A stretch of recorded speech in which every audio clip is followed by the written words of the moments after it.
A gente fala agora a respeito de boi, de mercado da pecuária e muito mais. Para falar a respeito deste assunto, eu converso agora ao vivo com Ronald Macuco, da Pátria Agronegócio. Já até bati um papo com o Ronald hoje, mais cedo, né, Ronald? E, Ronald, o assunto é a situação da cota da China, né, essa pressão que ela traz, né, o quanto dessa pressão é real, né, para esse pecuarista, né? Claro que dá uma assustada, a gente viu até a indústria, JBS reduziu as plantas que estavam abatendo animais para a China em praticamente a metade, né, 18 das 34, 18 das 35 unidades, trouxe esse cenário. Como é que isso tem impactado no mercado do boi? Cota China, 80%, como é que você está avaliando este momento? Boa tarde, seja bem-vindo. Boa tarde, Fabiano, e bom dia, né? Nós demos bom dia, café da manhã com o Fabiano e almoço com o Fabiano. Eu não almocei ainda não, tá, Fabiano? Eu sei que você já almoçou, mas eu não almocei ainda não. Fabiano, hoje nós fizemos até um levantamento interno, nós temos um relatório que sai para a clientela toda quarta-feira. Primeiro, entender mercado doméstico. Acho que o grande fator, o Brasil sempre vai ter volume de carne. Foi ter uma discussão do Brasil, é o maior rebanho do mundo comercial. Nós estamos falando de 195 milhões de animais. Quando você olha os demais países aí, comercial, vamos pegar os Estados Unidos, 87, China, 94, que são os três principais players. Brasil produz 12,1 milhões de toneladas, Estados Unidos 11,8 e a China 7,8 milhões de toneladas. Lembrando que a China, ela importa quase 4 milhões de toneladas aí. Então, a gente coloca, quando a gente olha consumo, a China se torna o segundo maior consumidor, o Brasil o terceiro maior consumidor de carne mundial. O Brasil, apesar de ser o maior produtor de carne e o maior plantel comercial, a gente tem isso aqui. Acho que alguns pontos ficam ainda em vão, não tem a resposta para tudo, tá bom? A única certeza que eu sei é que o boi desde abril até agora, média Brasil caiu R$18, quando você olha para São Paulo especificamente, tá falando que um boi caiu, para o indicador da Tagro, caiu em torno de R$26, era um boi de 365 reais, hoje o mesmo boi 339. Há uma pressão, sim, mas o mesmo frigorífico que comprava e que estava comprando carne com o boi China, com um valor a mais pelo boi China, a bonificação China, ele continua comprando o boi do meu cliente, do quem nos assiste aqui, porém já não é mais com prêmio China. Então, talvez a margem da indústria vai melhorar nos próximos dias. Não estou pessimista com a saída da China, apesar do preço estar caindo. Talvez a gente está juntando uma safra que não aconteceu dentro do mês de março, não aconteceu no mês de abril, teve um reflexo dentro do mês de maio, e talvez ela entrou muito agora no mês de junho, e vai ficar muito mais clara no mês de julho. Preços devem continuar pressionados no interior, apesar de algumas regiões, as escalas ainda estão muito curtas. Apesar de algumas regiões, as escalas ainda estão manchadas, não tem essa oferta de boi tão grande. E aí, talvez essa oferta de boi ela vai ficar um pouco mais tímida lá dentro de um agosto, setembro, porque hoje não há estímulo para colocar um boi magro, que ele continua na casa dos 360, 365, 355, e eu olho um boi futuro de 334 agora, o agosto, não me traz muito interesse de trabalho. Então, o curto prazo, ele entra num cenário negativo. Para quem precisa comprar reposição, talvez vai ter uma janela, mas o cenário com a cota China, ela vem sim pressionando. Nesse atual momento, preços menores serão praticados no mercado físico nos próximos 5, 10 dias aí. Ronald, dentro desse aspecto, quando a gente olha para o boi gordo, a gente viu um preço de boi gordo tendo picos em abril, né, entre abril e maio, durante safra de boi.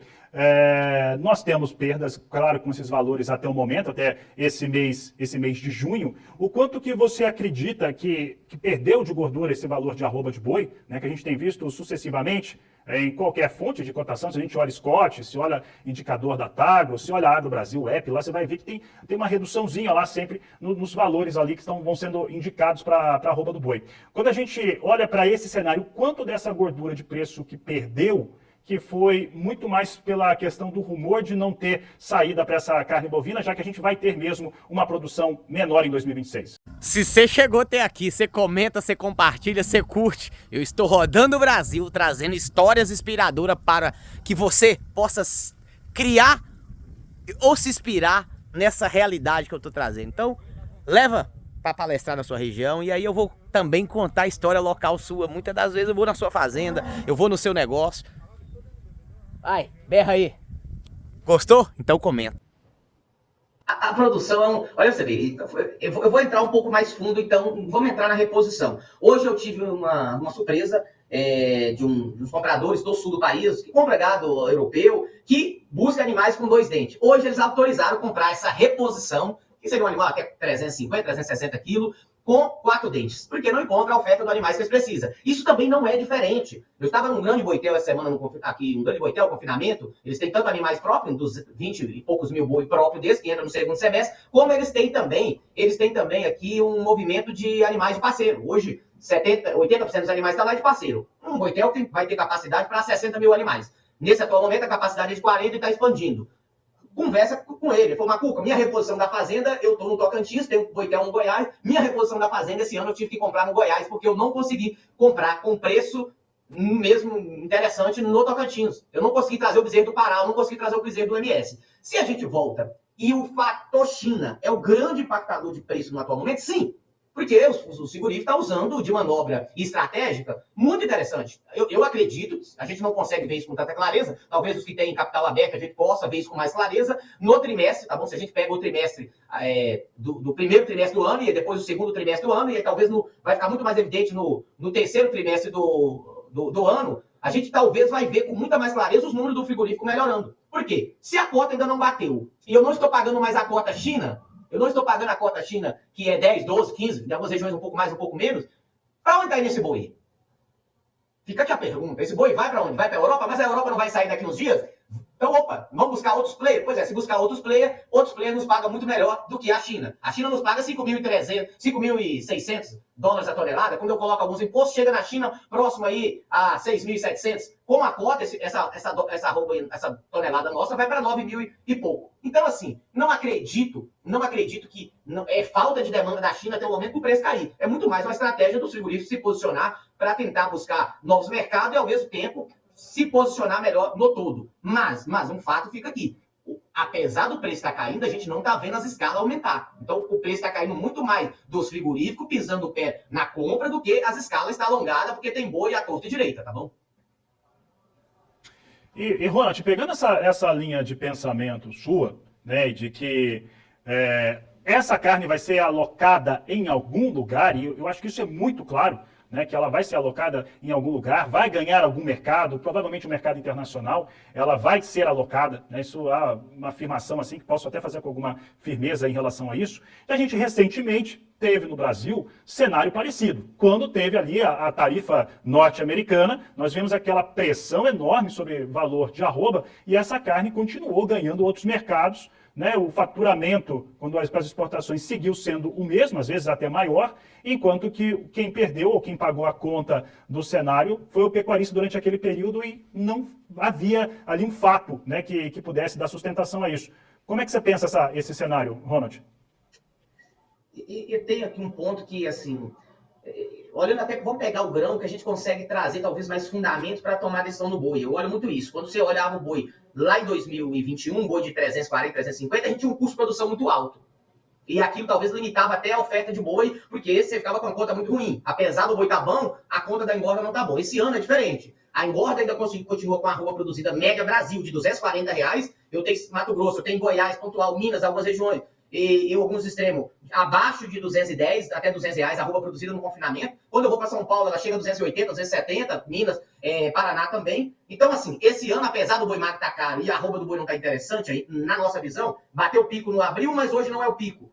E a gente está com uma margem ainda interessante. Da margem do confinamento hoje, nós estamos falando a margem de 4 a 5% aí, olhando o atual cenário com o boi magro e toda a projeção futura. Ah, Ronald, não é a margem de 8, 9, 10 que chama o pecuarista, o confinador, renda fixa para entrar? Não, não é. Não vem dinheiro de fora hoje para o confinamento. Para com engorda de boi nos próximos 90 dias. Então, isso por si só talvez tenha uma oferta menor. E o movimento que impactou muito aqui, na minha visão, foi as falas, tá bom, Fabiano? Na verdade, assim, apesar da saída da China, nós já vem sofrendo sem a saída da China. A China permanece, a exportação continua recorde.